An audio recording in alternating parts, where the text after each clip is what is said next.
Hey everyone, and welcome back to the deep dive.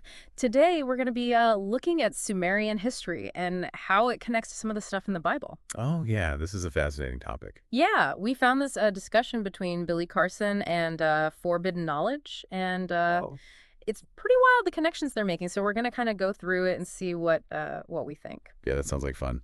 So to kick us off, Sumerian civilization Right. predates the Bible by thousands of years. Like Yeah. it's so old, and they documented everything on clay tablets. Yeah, and those tablets actually suggest that Earth is a lot older than like the 6,000 years that, Oh yeah, right, some interpretations of the Bible say. right. So it really kind of changes your perspective on the timeline. So one of the things that's really different about Sumerian civilization in the Bible is that the Sumerians, they were polytheistic, right? Right, they had many gods. Many gods, but the Bible is monotheistic with the one God. Right. So how do we kind of rectify these two like seemingly opposing viewpoints? Well, the story of Pharaoh Akhenaten is really interesting in this context. Okay. He tried to bring monotheism to Egypt.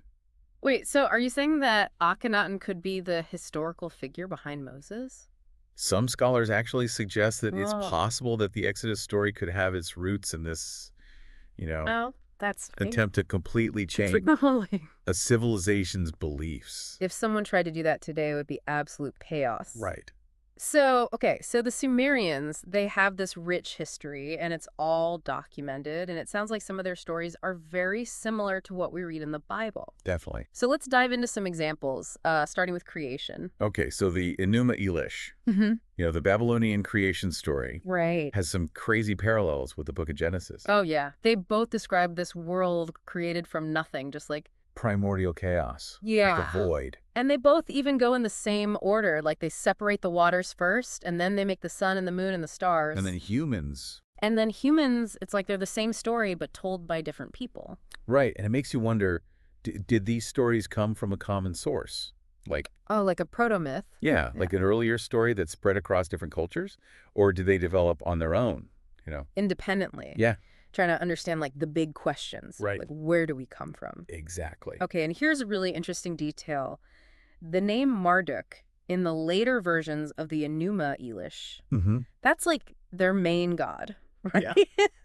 Right. It originally was Nibiru. The Nibiru. Wow. What do you make of that? Well, Nibiru is that supposed planet with connections to the Anunnaki, Right. those really powerful beings from Sumerian mythology. Right, with the advanced technology. Yeah, and they're often depicted as, influencing the development of humans. Right. So the fact that this name pops up in a creation myth is just wild. It really makes you think about where these stories came from. Yeah. Okay, let's move on to something almost everybody knows, the story of Noah's Ark and the flood. Right. Right? That story is actually just a tiny piece of a much bigger story found in the Epic of Gilgamesh. Right. That's a Mesopotamian epic. Yeah, the Epic of Gilgamesh and the Bible, they both tell that story of that huge flood that wipes out pretty much everyone. Oh, yeah. But they're different in a lot of ways. Okay, like what? Like why the flood happened. Okay. In Gilgamesh, the gods flooded the earth because humans were too noisy. Really? Yeah, like think about that. That's hilarious. But in the Bible, it's not really clear why God decides to do it. It's more about humans being bad and not obeying God. It's so interesting how the same event can be told so differently. Yeah. But they both have that lone survivor, though, right? Yes. In Gilgamesh, it's Ziusudra, and in the Bible, it's Noah. And they're both told by a god to build a giant ark to survive the flood. I always found that fascinating. Like, it's this universal archetype of the lone survivor, Right. escaping the end of the world. Yeah, but there's more to it than just the story. Oh, really? Like, Right. we actually have an ark tablet with instructions for building a vessel. And it's totally different from what we picture Noah's Ark to be. What? It's not a big boat with two of every animal. It's like this round submersible thing, almost like a giant underwater life raft. Wow. It's designed to preserve plants and animals. That changes everything. Right. It's more about saving life and diversity. Exactly. It sounds like a scientific mission. Yeah. And it makes you think about how these stories were told and retold and how they might have changed over time. Like, were they supposed to be literal or symbolic? Right. I'm starting to think there's a lot more to these stories than we realize. Me too. We're just scratching the surface here. Yeah. And that's what's so exciting about looking at the connections between Sumer and the Bible. Right. They make us question what we think we know and look at these stories in new ways. So we've talked about creation and the flood. What other parallels are there? There's a Sumerian text called The Debate Between the Sheep and the Grain, Okay. and it's a lot like the story of Cain and Abel. Really? Yeah, it's all about sibling rivalry and jealousy, and it ends tragically just like Cain and Abel. It's interesting that these themes keep popping up in different cultures and times, like they're Yeah. universal truths or something. Exactly, and it makes you wonder if some of the stories in the Bible actually came from older sources. Like from ancient Mesopotamia. Exactly. So you're saying the Bible might not be the original source for some of these stories? It's a possibility. Wow. And it makes you think about the Bible's place in history in a whole new way. This is so fascinating. It's like we're putting together a giant puzzle, and the Sumerian texts are like the missing pieces. It's- And they're helping us see the bigger picture. And you know what's even more interesting? What's that? The Sumerian god Enki might be connected to the serpent in the Garden of Eden. Okay, that sounds interesting. Tell me more about that. Well, Enki is often seen as this god of wisdom and knowledge, Okay. but he can also be a bit of a trickster. Okay. And some scholars see similarities between him and the serpent. So the serpent, who's always been seen as evil, might actually represent something more complex, like the search for knowledge. Right. It challenges that simple view of good versus evil. Right. And it suggests there might be a deeper meaning to the Garden of Eden story. This is really making me rethink everything I thought I knew. That's the power of learning about ancient history and mythology. I'm already seeing these stories in a new light. It helps us connect with the wisdom of our ancestors. This has been an amazing deep dive. So far, we've covered a lot, but there's still so much more to explore. Oh yeah, we're just getting started. I can't wait to see what other connections we uncover. Me too? It's going to be good. Definitely. All right, so let's keep going. I'm really interested to hear what else you found. Okay, so you know how we were talking about the Sumerians being polytheistic? Yeah.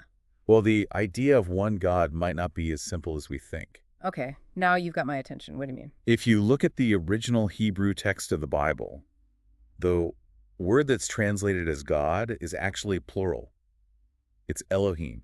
Wait, so you're saying the Bible hints at the possibility of multiple gods? It definitely raises some questions. Wow. It makes you wonder if the idea of monotheism evolved over time.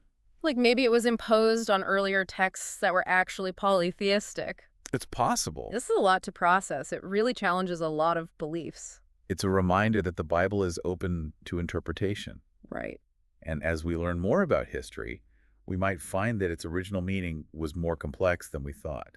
This whole deep dive has been mind-blowing. I'm seeing the Bible and these stories in a totally new way. That's what knowledge can do. Yeah, it's so It powerful. opens up new possibilities. We talked about the Anunnaki earlier. Are there any other clues about them being on Earth? Well, some researchers think the Ark of the Covenant might have been a piece of technology. The Ark of the Covenant. Got from the Bible. What kind of technology are we talking about? Maybe even a weapon. A weapon that sounds like something out of a movie. Right, but remember the Bible says the Ark had incredible power. Like leveling cities. Yeah, and even causing instant death. So are you saying the Ark could have been an artifact left by the Anunnaki? It's something to think about. That's crazy. It adds a whole new layer to the story. It makes you wonder what other technology might be out there just waiting to be discovered. Exactly. These Sumerian texts are like a key to understanding the Bible. That's a great way to put it. They're unlocking all these secrets. And we're just getting started. There are so many Sumerian texts that still need to be translated and analyzed. Who knows what secrets they hold? Maybe there are more clues about the Anunnaki or the origins of humanity or even the history of our planet. The possibilities are endless. It's amazing. And it's all about curiosity and seeking knowledge. This has been an incredible journey so far. Yeah, yes. What other mind-blowing connections are waiting for us as we continue our exploration? Well, let's dive in and find out. We're ready when you are. Okay, so let's talk about questioning assumptions. Okay. Like the idea that Adam and Eve were the first humans. Are you saying there's evidence that suggests otherwise? Both the Bible and Sumerian texts hint that there were other people around at that time. Okay. For example, the Bible mentions these giants called the Anakim. Oh, yeah, those are those fearsome warriors, right? Exactly. And guess what? They appear in Sumerian texts as the Anunnaki. Really? Yeah, those powerful beings we talked about earlier. So that suggests a more complex pre-human history than we thought. Exactly. So we've been talking about the Old Testament. Are there any connections to Sumerian history in the New Testament? Well, there's speculation that during his lost years... You mean the time between his childhood and when he started his ministry? Right, exactly. Okay. Jesus might have traveled to Egypt, Tibet, and India, Wow. studying ancient mysteries and Well, wisdom. that would change everything we know about his life. It would, right. What kind of wisdom could he have encountered in those places? Yeah, imagine Jesus in ancient Egypt, surrounded by spiritual knowledge, studying with priests, learning their rituals, and maybe even learning about Thoth, the Egyptian god of knowledge. Isn't Thoth also known as Hermes Trismegistus?